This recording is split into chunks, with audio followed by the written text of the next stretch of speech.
nuyu est-ce que yéen a ngi may dégg ñoom ñaar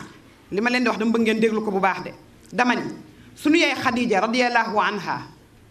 préparé bi ko yàlla préparé boobu islam ñëwagul de pour wax la ni yàlla dafa mës a bàyyi xel jëmm ju ñuy tuddee jigéen ndax bi islam laataa ñëw lañ ko doon woowee at-tahira ku laab ki ndax lan mësul def bopp neen génn ci bedd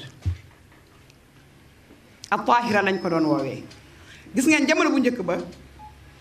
jigéen su musaan def sufuur maanaam sol tay baas toq tay baas comme niñ koy waxee génn sol body génn sol jiin génn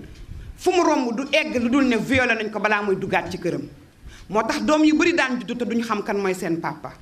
mais su jigéen musaan a génn sol mël fa sol lu jot kenn du ko laal dañ naan kii gor la ñoom ñaar niñ leen doon xàmmee dañ naan kii mooy gor kii moom mooy jaam avant islam du ñëw laa lay wax nii de mais yàlla dafa préparé woon benn ndaw